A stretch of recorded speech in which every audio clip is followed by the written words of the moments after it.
వీక్షకులకు స్వాగతం, నమస్కారం. టీటీడీ కల్తీ వ్యవహారం, పరకామణి కేసులు. నిన్న సిట్ సుబ్బారెడ్డి విచారించిన తర్వాత సుబ్బారెడ్డి బయటకు వచ్చి సుత్తపూసు కబుర్లు, భూమన కరుణాకర్ రెడ్డి బొంకుడు మాటలు, వాళ్ళకి సంబంధం లేకుండా ఆ టీటీడీలో చీపురుపులు కూడా కదలని పరిస్థితిలో మాకు తెలియదు వాడెవడో చేశాడని చెప్పి తప్పించుకునే ప్రయత్నం. పైగా సుబ్బారెడ్డి 10 ఏళ్ల నుంచి సిబిఐ ఎంక్వైరీ చేయాలని కోరడం. ఇవన్నీ సమాజంలో రేకెత్తిస్తున్న ఆసక్తికరమైన విషయాలు. వీటి మీద విశ్లేషించాలనుకున్నారు ప్రముఖ ఆర్థిక, రాజకీయ, సామాజిక విశ్లేషకులు అడ్స్మిర్ శ్రీనివాసరావు వారిని అడిగి ఆ టీటీడీ వ్యవహారం గురించి సమగ్రంగా తెలుసుకునే ప్రయత్నం చేద్దాం. సార్ నమస్కారం అండి. సిట్ విచారణ తర్వాత సుబ్బారెడ్డి మాట్లాడిన మాటలు, మొన్న భూమన కరుణాకర్ రెడ్డి బొంకుడు మాటలు ఎట్లా చూస్తారు, ఎట్లా విశ్లేషిస్తారు సార్? ఇప్పుడు విచారణ 10 ఏళ్ల నుంచి చేయాలని ఒక నేరస్తుడు ఏం చెప్తే చేయరండి. నేరస్తుడు ఏంటంటే ఏం జరిగిందో తను తప్పు చేసాడా లేదా చెప్పాలి. పైగా ఈ విచారణ కూడా ఆయన సుప్రీంకోర్టుకి కోరాడు. పైగా ఇది కోర్టు ద్వారా అడిగాడు అతను, సుప్రీంకోర్టు దాకా వెళ్ళి. అప్పుడు తెలిసి ఉంటుంది, పడుకున్న గుర్రాన్ని లేపుతానిచ్చుకుంటే అదే అండి. అర్థమైందండి. తెచ్చినట్టు వాళ్ళు నిర్ధారణ చేశారు. ఇప్పుడు అక్రమ కేసులు, మా మీద దొంగ కేసులు పెట్టారంటానికి కూడా లేదు. అవును, సుప్రీంకోర్టు నియమించిన ఆ బృందం, దర్యాప్తు బృందం, అందులో స్టేటు సిబిఐ అధికారులు అందరూ ఉన్నారు. అసలు మీకు దాన్ని పేరెట్టడానికి ఏదైతే చూపించడం లేదు. వాళ్ళు అక్కడ కల్తీ జరిగింది, బోలే బాబా ఈ బ్యాచ్ అందరూ ఇందులో ఉన్నారని ఇన్వాల్వ్ అయ్యారని చెప్పి ఎస్టాబ్లిష్ చేసింది. దానికి సంబంధించి చిన్నప్పన్న ఇలాంటి వాళ్ళు అందరూ అరెస్ట్ చేశారు. ఇప్పుడు ఇంకొకటి సుబ్రహ్మణ్యం ఉన్న మేనేజర్ని అరెస్ట్ చేశారు, జనరల్ మేనేజర్ అంట. దాంట్లో కొన్ని ఏంటంటే వెండి పళ్ళు, వెండి గ్లాసులు, వెండి దీపపు కుందులు ఇలాంటివి లాగి, అంటే ఇంకెక్కువ ఇచ్చి ఉంటారా అవి వచ్చినాయి బయటికి. అంటే ఆ స్థాయికి కొంత నగదు, కొంత బహుమతి, వస్తు రూపంలో బహుమతి అందుకున్నాడు అతను. మరి వీళ్ళు ఏ రేంజ్లో అందుకుని ఉంటారు? అవును. ఏంటంటే ఇప్పుడు ఇక్కడ మాది కాదు, మేం చేయలేదు అని చెప్పడం అనేటువంటిది తీసి, నేరస్తుడు ఎప్పుడు కూడా నేనే చేశానండి అని చెప్పడం. ఇప్పుడు నా 4 నాకు పెడతాం కానీ పలకని ఎక్కడ ఉన్నదంటే వెనకటికి ఒక ఆవిడ. అలాగా వీళ్ళకి ఏం పెట్టాలో అది పెట్టి, ఏం చూపించాలో చూపిస్తే లైన్లోకి వస్తారు. ఒకటి మాత్రం నిజమండి, వాళ్ళు భూమన కరుణాకర్ రెడ్డి చైర్మన్గా ఉన్నప్పుడు కానీ, సుబ్బారెడ్డి గారు చైర్మన్గా ఉన్నప్పుడు కానీ అక్రమాలు, దోపిడీ జరిగింది, వాస్తవం. అపచారం జరిగింది. తిరుమల తిరుపతి దేవస్థానం ప్రతిష్ట దిగజార్చడానికి వీళ్ళు ప్రయత్నం చేశారు. భక్తుల మనోభావాలు గాయపరిచారు, భక్తుల విశ్వాసాన్ని దెబ్బతీశారు. ఇది మాత్రం నిజం. మిగతా ఇంకా అందులో ఇమిడి ఉన్న అనేక తప్పులు చేశారు. దర్శనాలు, లేకపోతే అక్రమాలు, ఇవన్నీ ఫోన్లే. దేవుడి దర్శనం ఇంకోసమే కదా, రూపాయి తింటే తిన్నారు, లేకపోతే పక్కన పెట్టండి. ఇది కాకుండా వీళ్ళు తిరుపతి కేంద్రంగా చేసుకుని ఒక సామ్రాజ్యం నిర్మించుకున్నారు. అందులో కొంతమంది తిరుపతి దేవస్థానంలో పెట్టాడు.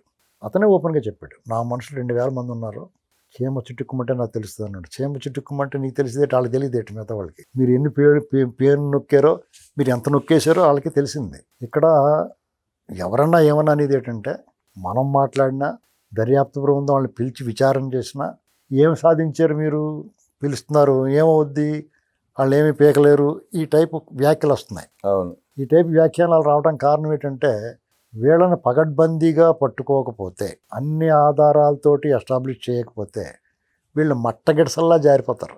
వీళ్ళు చాలా సమర్థులు ఆ విషయంలో. వీళ్ళు ఎలాంటి నేరస్తులు అంటే, కరడు కట్టిన నేరస్తులు, నోటోరియస్ క్రిమినల్స్. వీళ్ళకి ఎంట్రీ, ఎగ్జిట్ ప్లాన్ 2 చూసుకుని దిగుతారు. కాబట్టి వీళ్ళని ఎస్టాబ్లిష్ చేయడం అంత తేలిక కాదు.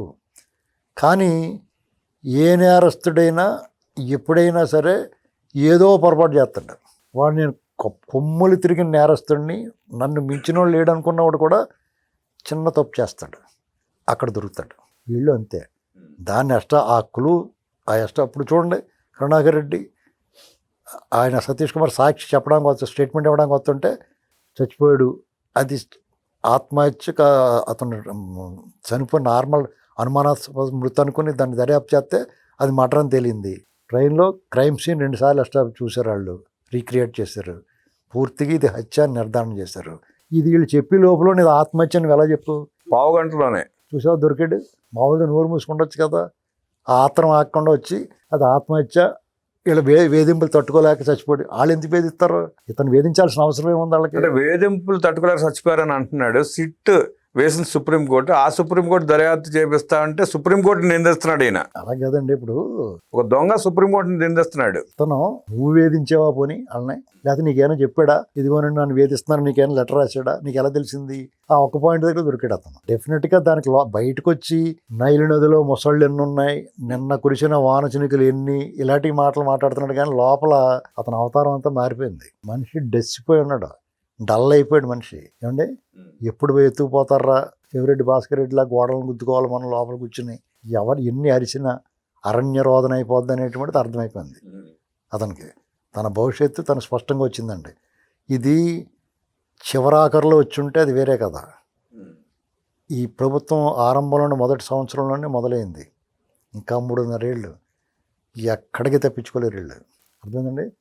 ఇతని మీద సుబ్బారెడ్డి కొంచెం బెటర్, కరుణాకర్ రెడ్డి మీద. అర్థమైందండి. సుబ్బారెడ్డి ఇంకా మాలయాత్ర ఎంతో కొంత భక్తి ఉంది, ఇతనికి అసలు లేదు. సుబ్బారెడ్డి గారి ఇంట్లో మతం వేరైనా ఇతని కొంచెం బెటర్. ఎంత బెటర్ అయినా అతను నేను స్వతహాగా మంచోడిని, నేను తప్పు చేయలేదు అనుకోండి, మరి ఎవరి కోసం చేసు, ఎవరు చేయమన్నారో, అసలు చేసింది ఎవరో చెప్పాలి ఆయన.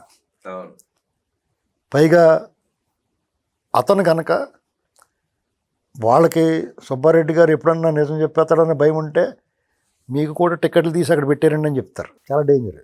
ఆ భయం ఉంది ఆయనలో, ఆ భయం కూడా ఉంది. ఇప్పుడు చిన్నప్పన్న అయినా ఆ సుబ్రహ్మణ్యం అయినా ఎవరు ఏం చెప్పినా ఖచ్చితంగా వీళ్ళ పేరే చెప్తారు వాళ్ళు. ఇప్పుడు ఇప్పుడు వాళ్ళు చైర్మన్లుగా ఉండగా వాళ్ళ టేబుల్ మీదకి వెళ్ళినప్పుడు ఈ కేసు వాళ్ళని కాదని ఎవడని ఎలా చేయగలుగుతాడండి? ఏం చేయలేదు. ఆ పంచాయతీలు కానీ ఎన్ని ఆ లోక్ అదాలత్లో దాన్ని రాజీ చేయటం అయ్యి వీళ్ళు తెలియకుండా వీళ్ళు ఆమోదించారు కదా. వీళ్ళు చైర్మన్ కరుణాకర్ రెడ్డి చైర్మన్ ఉండగా జరిగింది. చేత వీళ్ళిద్దరూ కూడా కన్ఫెషన్, మాది సగమే పాత్ర ఇందులో, మాకు ఇంత పొట్లమే వచ్చింది, ఇంత పొట్లం పైకి పోయిందని చెప్పాలా, లేదా ఎన్నికలకు వాడడం ఆ డబ్బు అతని తరపున అతను మీ దగ్గరే ఉంచి ఇలా వాడమన్నాడని చెప్పాలా, ఏదో ఒకటి చెప్పాలి. ఆస్తులు కొలగొట్టే స్వామివారికి ఇచ్చేస్తే అంటే నువ్వు జైల్లో జేబు కొట్టేసి మళ్ళీ డబ్బులు ఇచ్చేస్తే అయిపోయింది. దాకా పోలీస్ కేసు అయిన తర్వాత అంటే 100 రూపాయలు కొట్టేసి 10 రూపాయలు ఇచ్చే ప్రయత్నం చేశారు. అది కూడా దేవుడికి జమేసేస్తే ఎవరెంత వేసారు మాకు ఎవరిని ఇచ్చింది చూసుకుంటాం కానీ ఎవడు ఇచ్చాడు ఏంటి ఎలా వచ్చింది మేము ఎక్కడ చూస్తా ఉన్నాడు. ఆడెవడ దారిని పోయి దాన అయితే నువ్వు అలా అనుకున్నా పర్లేదు. ఆ ఇచ్చినోడు అక్కడ ఉద్యోగి అక్కడ కొల్లగొట్టేసాడని ఎస్టాబ్లిష్ అయినాడు, పట్టుకున్నవాడు దొంగ దొరికినోడు వాడు ఇస్తున్నాడు అంటే నువ్వు ఎక్కడి నుంచి వచ్చింది ఏంటి ఇంతే ఇత్తనం ఏంటని అడగాలి కదా నువ్వు. ఏంటండి ఇది వాళ్ళ చెప్పాను చూడండి, వాళ్ళు ఎంత పకడ్బందీగా చేసినా వాళ్ళ మాటల్లోనే వాళ్ళు దొరికారు చూసారా. ఇవన్నీ కూడా ఎస్టాబ్లిష్ చేస్తారు. వాళ్ళు ఏమి అమాయకులేగా దర్యాప్తు బృందం అంటే కొమ్ములు తిరిగిన వాళ్ళు ఉంటారు. ఆవులు ఇస్తే పేగులు ఎక్కడతారు. వీళ్ళ కథ ముగిసినట్టే 4 రోజులు అరెస్ట్ అయ్యి లోపలికి వెళ్ళేదాకా మాట్లాడతారు. పోలీసులు కూడా ఏం చేస్తారంటే మనం వాళ్ళని సరిగ్గా పట్టించుకోవట్లేదు, కూల్ డ్రింక్ ఇచ్చి పంపిస్తున్నారు, నోటీస్ ఇచ్చి పంపిస్తున్నారు అనుకుంటాం.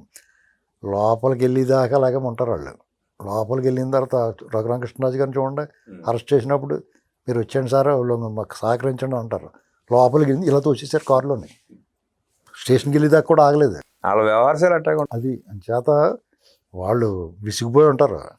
అటు మంచి చేయమన్నా చెడ్డ చేయమన్నా వాళ్ళు అలాగే వ్యవహరిస్తారు. వాళ్ళకి వీళ్ళని ఏముండదండి. వీళ్ళ దగ్గర విచారణ అనే సినిమా వచ్చింది చూడండి. అవును, అందులో ఒకడిని ఎగిరెగిరి తినేస్తూ ఉంటాడు. ఇదేడా బాబు నీకు బాగా చూసుకున్నాడు కదంటే మా అమ్మాయికి మెడికల్ కాలేజ్ సీట్ కూడా ఇప్పించాడు, అయినా కానీ నాకు తప్పదో ఆ నోరు ఇప్పకూడదు, ఆ నోరు ఇప్పితే నాకు ప్రాబ్లం వద్దు, అందుకని అవసరమైతే వేసేస్తూ ఉంటాడు. అలా ఉంటుంది వాళ్ళతో డీల్, గుర్తుపెట్టుకోవాలి. సార్ మరీ విచిత్రంగా లిక్కర్ స్కామ్లో చెవిరెడ్డి భాస్కర్ రెడ్డి సబ్ జైల్లో ఉన్నాడు, శిక్ష అనుభవిస్తున్నాడు. మంచం పడితే మంచం ఇచ్చారు, కంచం పడితే కంచం ఇచ్చారు, ఫ్యాన్ ఇచ్చారు, దోమలు కొట్టకుండా బ్యాట్ కూడా ఇమ్మన్నట్టున్నారు. అది పక్కన పెడితే వాసుదేవరెడ్డి సత్యప్రసాద్ బెయిల్ కోసం అప్లై చేసుకున్నారు. వాళ్ళకి బెయిల్ ఇవ్వటానికి వీలేదంటూ ఈ దొంగ వాళ్ళకి బెయిల్ ఇవ్వటానికి వీలేదంటూ పిటిషన్ వేసాడంట. వాళ్ళు విచిత్ర వైఖరిని ఎట్లా చూస్తారు సార్? విచిత్ర పోకళ్ళని ఇక్కడ వీళ్ళ దగ్గర చూస్తాం.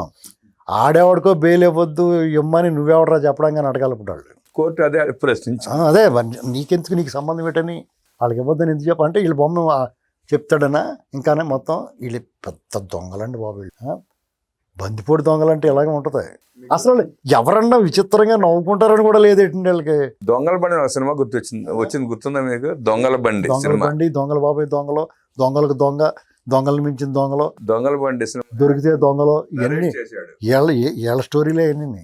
జగన్మోహన్ రెడ్డి వ్యవహారం దొంగల బండి సినిమాను గుర్తు చేస్తుందంటూ విశ్లేషించిన అడిసిమిల్లి గారికి ధన్యవాదాలు చేస్తూ నమస్కారం.